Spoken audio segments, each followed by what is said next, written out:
भगवान विट्ठल का जय घोष और संत नगरी पंढरपुर के यात्रा के दौरान दिखाई देने वाला रिंगन ये बुधवार को अमरावती शहर का मुख्य आकर्षण रहा, जिसे पूरा परिसर विट्ठलमय हो गया। शहर में सार्वजनिक मंडलों के अलावा घर घर में विघ्नहर्ता विराजे और हर ओर गणपति बाप्पा मोरिया की जय घोष में परिसर गूंज उठा।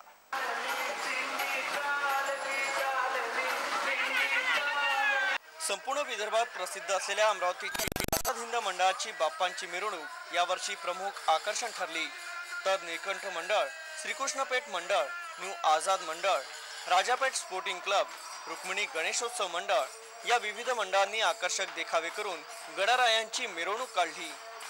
आझाद हिंद मंडळाचं यंदा 85वे वर्ष असून महाराष्ट्राचं जागृत दैवत पंढरीचा सावळा विठोबा विठ्ठल रुक्मिणीचा हुबेहूब देखावा मंडळानं यावर्षी साकारलाय। श्रींच्या स्थापनेच्या शोभायात्रेमध्ये पंढरपूरच्या पालखी सोहळ्यातील अश्व रिंगणासाठी आले होते। विठू माऊली आणि संत ज्ञानेश्वर महाराजांच्या पालखी सोहळ्याचा रिंगण सोहळा मिरवणुकी दरम्यान पार पडला। यामध्ये अनेक वारकरी दिंड्या, झेंडे, पताका आणि आब्दागिरी घेऊन सहभागी झाले होते।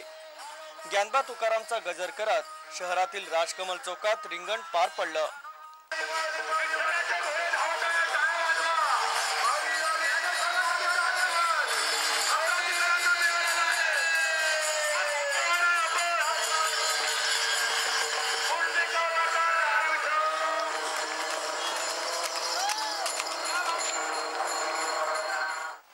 श्रीकृष्णपेठ गणेशोत्सव मंडळानं वारकरी भजनासह लेझिम, घोडे आणि पालखी घेऊन गणरायाची भव्य मिरवणूक काढली।